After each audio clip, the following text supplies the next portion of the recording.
The walls of Amalienborg Palace have rarely felt colder than they do now, not from the Danish winter, but from the silent tension that has quietly crept into the heart of the monarchy. The fairy tale that once enchanted not only Denmark but admirers around the globe now seems to have fractured, casting a long, uneasy shadow over the House of Glucksburg. Queen Mary and King Frederik of Denmark, once the embodiment of love, unity, and royal poise, now find themselves at the center of relentless whispers, camera flashes, and a nation's collective curiosity. And the story behind this silence is more emotional, more dramatic, and more unexpectedly raw than anyone could have imagined. It began with subtle signs. At first, just innocent anomalies: King Frederik appearing at public engagements without his wife, Queen Mary attending charity galas alone, smiling yet clearly withdrawn. Body language experts began noting the growing emotional distance between them. Royal watchers spotted Mary's hand resting stiffly at her side instead of clasping Frederik's. The smiles became more forced, the eye contact more fleeting. The fairy tale glamour slowly gave way to an awkward choreography of separate lives. Then came the images that set the media ablaze. A series of uncharacteristically solo appearances by King Frederik, notably his controversial trip to Madrid where he was photographed alongside a glamorous socialite, sent shockwaves through royal and public circles alike.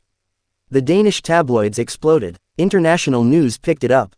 Was Denmark's golden couple unraveling before our very eyes? Queen Mary, ever poised, remained silent. But her silence spoke volumes. At a time when the world demanded explanations, she continued to fulfill her royal duties with grace, but behind her elegant smile, many sensed heartbreak. Insiders whispered of closed-door meetings, of late-night arguments hushed by thick palace walls. The once radiant connection that captivated millions on their wedding day in 2004 now appeared strained, even broken. And yet, this is not merely a story of romantic decline, it is the emotional unraveling of two individuals under an immense, inescapable spotlight. Sources close to the palace speak of the pressure that Mary has long endured as a foreign-born queen consort, expected to embody Danish traditions while forsaking her Australian roots. For years, she has walked the tightrope between public expectation and personal identity. King Frederik, burdened by the legacy of his royal bloodline, has struggled to modernize the monarchy while maintaining the traditions passed down by his mother, Queen Margrethe. What happens when love, legacy, and duty collide under such suffocating expectations? The cracks begin to show, not only between husband and wife but within the entire institution built to sustain them. Mary, once hailed for her modern touch, her intelligence, her connection to the Danish people, has reportedly sought refuge in private counseling sessions. Close friends describe her as deeply saddened, even lost at times. She feels the pressure of not just being a mother and wife, but a symbol, a living, breathing emblem of Denmark's royal pride. Frederik, on the other hand, has increasingly retreated into his own world. While fulfilling his royal duties with punctuality, his emotional absence has become more pronounced. Recent speeches have lacked his usual warmth. His appearance at key royal events has grown inconsistent. At one garden ceremony, a guest recalled how the king seemed, physically present but emotionally vacant, standing only meters away from Mary, yet miles apart in every sense of the word. Rumors swirled faster than the wind sweeping over Copenhagen's Nyhavn harbor. Were they separated privately but maintaining appearances for the sake of the crown? Was there an agreement behind closed doors? Or worse, was divorce quietly being considered, shielded behind royal curtains and strategic press releases? Royal experts weighed in with a mix of caution and concern. Some pointed to Queen Margrethe's surprise abdication earlier this year as a possible catalyst.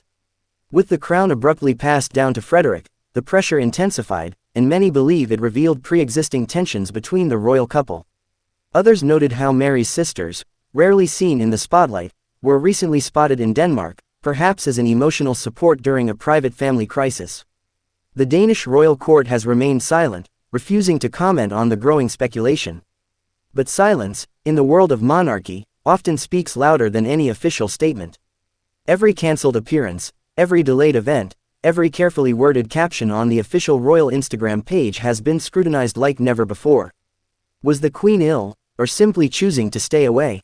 Public reaction has been fierce.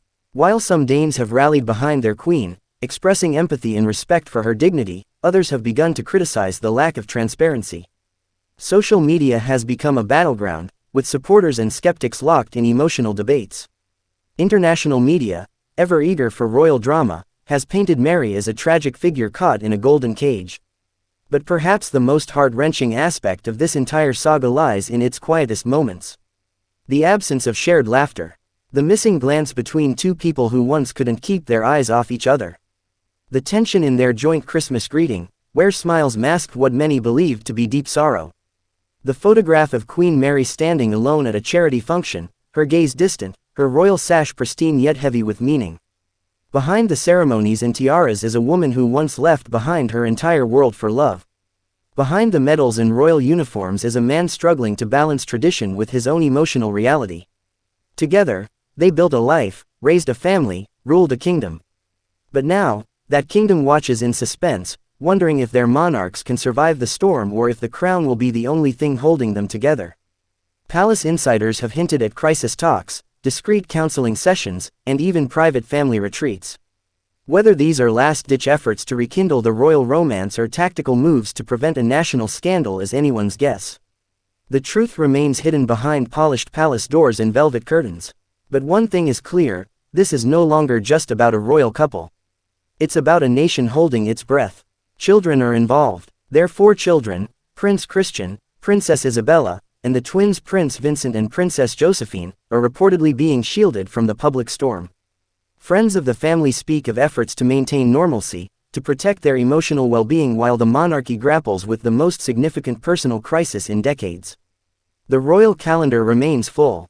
Events are scheduled, crowds gather, flags wave, yet beneath the surface, the Danish monarchy teeters at an emotional crossroads. Will Mary and Frederik find a way back to each other? Or will Denmark soon face the unprecedented reality of a royal separation? Whatever comes next will reshape not only the Danish monarchy but the global perception of royal resilience in modern times. And while many stories fade with time, this one lingers because it's not just about crowns, castles, and ceremonies. It's about love, identity, sacrifice, and the aching complexity of life lived in the public eye. As the world watches this royal love story unfold with both awe and sorrow, the final chapter remains unwritten. Will it be a tale of reconciliation, a modern reinvention of royal partnership, or the heartbreaking end to a once-in-a-generation love story? So now, we ask you, what do you believe is truly happening behind the palace walls? Are we witnessing the end of an era, or the beginning of a powerful new royal chapter? Let us know in the comments, and don't forget to like, share, and subscribe for more royal updates you won't find anywhere else.